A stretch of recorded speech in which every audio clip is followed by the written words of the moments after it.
Finally, Modi ji bats for two-state solution to iron out Israel and Palestine issue. आपको पता है ये जो टू स्टेट सॉल्यूशन है, it was a PYQ. UPSC has already asked regarding two state solution in prelims. ठीक, बताओ।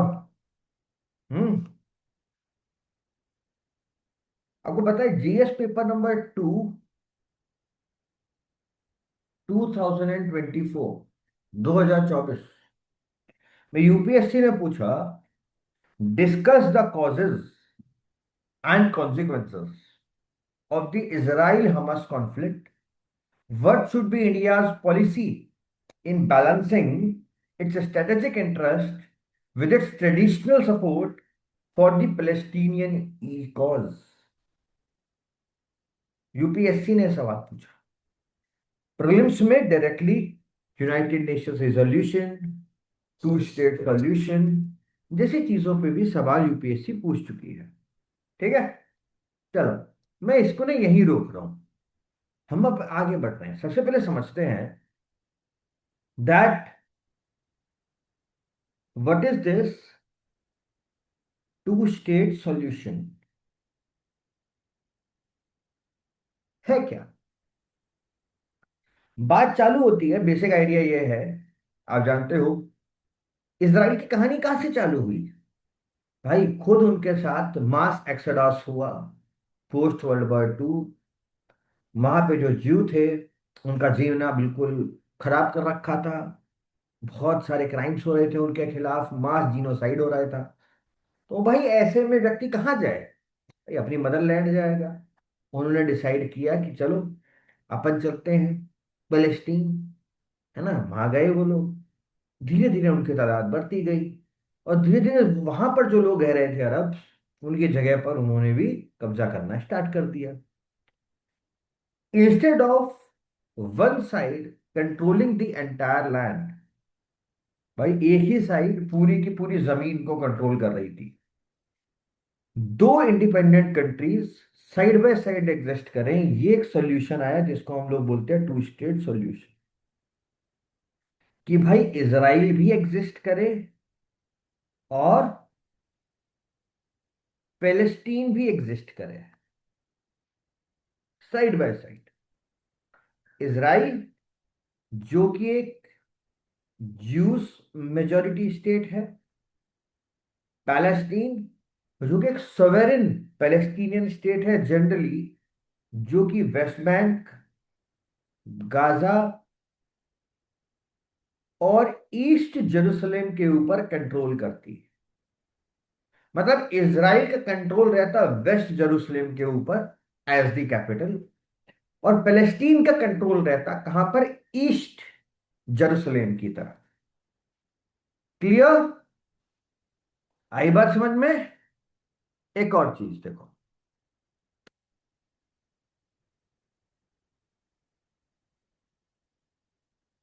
मैं आपको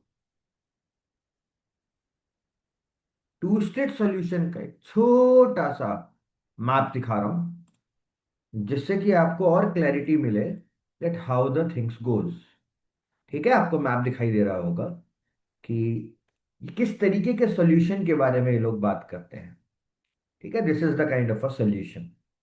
ठीक, ये प्रपोज कर रहा था कि भाई दोनों के ही हिस्टोरिकल क्लेम्स हैं, हम ये नहीं कह सकते कि ज्यूस का क्लेम है हिस्टोरिकली या हाँ ये पैलेस्टीन का ज्यादा क्लेम है, दोनों का ही हिस्टोरिकल क्लेम रहा है। तो इस रिगार्डिंग ये टू स्टेट सॉल्यूशन को प्रपोज किया गया था। ठीक है, अब इसकी अगर आप याद देखोगे तो ऐसा नहीं है कि ये पहली बार था कि इस तरीके की चीजें की गई। ये चीज असलियत में स्टार्ट हुई 1937 में, एक कमीशन बनी थी, उसको बोलते हैं पील कमीशन। ठीक, this is appointed by the British government. This Peel commission was appointed by the British government, और ये फर्स्ट ऑफिशियल प्रपोजल था to divide Palestine into separate Jew and Arab state. And I am pretty much sure आपने अभी तक जितनी भी books पढ़ी होंगी या देखी होंगी, ठीक सर, ज्यूस के अगेंस्ट इतने हेट क्यों थे स्टार्टिंग से। अभिषेक मैं आ रहा हूँ इस पॉइंट पे, थोड़ा हिस्ट्री को खगालना पड़ेगा, मैं भी वर्ल्ड हिस्ट्री में घुसना पड़ेगा मेरे को, पर मैं अभी आपको बताता हूँ। पर आप ये समझो, ये आपकी बुक्स में भी पील कमीशन मिसिंग है। वो अक्सर 1947 का जो यूनाइटेड नेशन पार्टीशन प्लान है, वहां से स्टार्ट करते हैं। बुक्स में पील कमीशन मिस आउट हो जाती है। 1937 में ही ब्रिटिश सरकार ने पील कमीशन को स्टैब्लिश किया था, और ये पहली ऑफिशियल कमीशन थी जिसने इस चीज के बारे में बोला था। Although this was rejected by Arabs. मैं एक और चीज आपको बताऊं, पहले क्या होता था, पहले अरब्स रिजेक्ट कर देते थे। Arabs wanted full land. ठीक है भाई, हम भाई उनका घर, बाहर से आ गए बूढ़े बिस्ले लोग, और अपनी जगह स्टैब्लिश करें, हम यहीं रहेंगे। तो इसलिए अरब्स रिजेक्ट कर रहे थे कि भाई हमारी तो मेजोरिटी है, आसपास के सारे देश अपने हैं, हम जब चाहेंगे तब देख लेंगे। बट हुआ क्या, हुआ ये कि धीरे धीरे जाकर इसराइल बिकम स्ट्रांग। ठीक। तो 1947 के बाद 1967 के अंदर एक 6 डे वॉर होती है। ये मैंने आपको हमेशा बताई है जब भी हम लोग इसराइल की कहानी पढ़ते हैं, कि 6 दिन की लड़ाई होती है। 6 दिन की लड़ाई में आपको पता है इसराइल ने थप्पड़ मारा, मतलब मुझे बोलना ही चाहिए, सबको बहुत लाइन में खड़ा करके सबको अच्छे से पीटा। मतलब वेस्ट बैंक उनका हथिया लिया, ठीक है, गाजा स्ट्रिप हथिया ली, ईस्ट जेरूसलेम हथिया लिया। The idea of creating Palestinian state alongside Israel gained wider international support, but इसके साथ साथ Israel became a powerful nation by defeating all the Arab nations around Israel। ठीक है, तो जो कंसेप्ट था वो पील कमीशन से आया है, टू स्टेट सॉल्यूशन का जो बेसिक कंसेप्ट है, वो कहां से आया है, वो आया है टू स्टेट सॉल्यूशन से। ठीक है, टू स्टेट सॉल्यूशन का कंसेप्ट आया पील कमीशन से। पील कमीशन के बाद यूएन पार्टीशन प्लान आता है 1947 के अंदर। And later, these all things became the foundation of the very famous Oslo Accords। ठीक। अब आ जाओ मेरे पास। मोदी जी कह रहे हैं फॉर टू स्टेट सॉल्यूशन। ठीक है, चलो हमारे लिए एक और यहां पे मेंस लेवल का सवाल बनता है, that in terms of the conflict between Israel and Palestine, what should be India's strategy to balance historical support with national interest.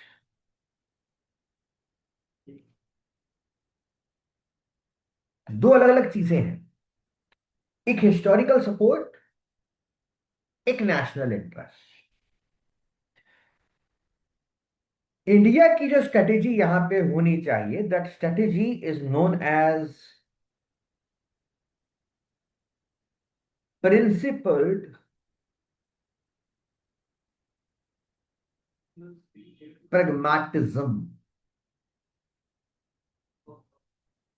India की जो यहाँ पे स्ट्रेटेजी, इंडिया की जो यहाँ पे पॉलिसी, इंडिया की जो अप्रोच है वो होनी चाहिए principled pragmatism. India should continue the historical support for Palestine also, because हमारा जो पैलेस्टीन के ऊपर सपोर्ट है, ठीक, चाहे वो हम लोग ह्यूमैनिटेरियन एड की मदद से दे रहे हो या हम लोग सिविलियन राइट्स की मदद से दे रहे हो, it is also important because हमारे देश में भी some population support the Palestine equally. ठीक। तो हम हमारे देश के अंदर भी जो नेशनल सिक्योरिटी है उसको हैम्पर नहीं कर सकते हैं किसी दूसरे देश में जो चीजें हो रही हैं उसकी वजह से। दूसरा, नेशनल इंटरेस्ट में, यह है नेशनल सिक्योरिटी का गेम, ठीक है। But in terms of national interest, हमारे लिए इजराइल के साथ भी स्ट्रॉन्ग टाइज मेंटेन करना जरूरी है, in terms of defence, in terms of intelligence, in terms of the agriculture, in terms of cyber security, and in terms of the technology. In terms of defense, in terms of intelligence, in terms of agriculture, in terms of cyber, in terms of technology. It is important कि हमारे Israel के साथ भी संबंध वैसे के वैसे ही रहे। हमें कुछ पॉइंट्स हमेशा हमारे दिमाग में रखने हैं अगर मेंस में, जीएस पेपर 2 में यहां से हमें कोई सभी सवाल देखने को मिलता है। क्या आपको अपना सपोर्ट जो है टू स्टेट सॉल्यूशन से नहीं हटाना है? पूरे आंसर, टू स्टेट सॉल्यूशन से आपका सपोर्ट नहीं हटना चाहिए। दूसरा जब आप आंसर लिख रहे हैं, you definitely need to condemn terrorism और protect civilians, this should be your priority. Number 3, humanitarian aid is very important part of India's diplomacy. हमें किसी की भी देश के साथ अपनी जो टाइज है वो डिस्ट्रॉय नहीं करने हैं, ठीक।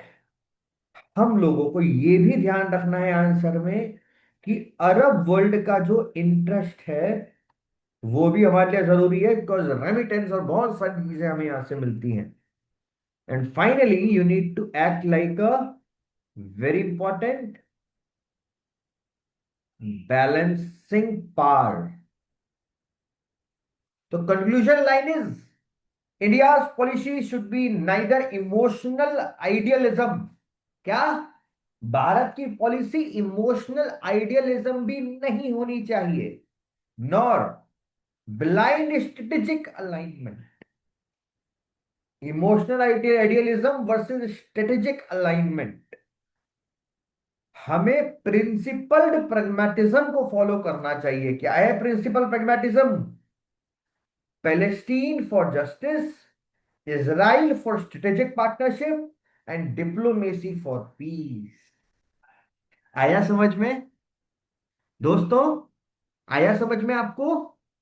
हाउ यू नीड टू, देखो ऑलरेडी पीवाईक्यू है, यूपीएससी पूछ चुकी है, जनरल सवाल आएगा। आपका जीएस पेपर 2 का सिलेबस कहता है इंडिया के ऊपर क्या इंपैक्ट है।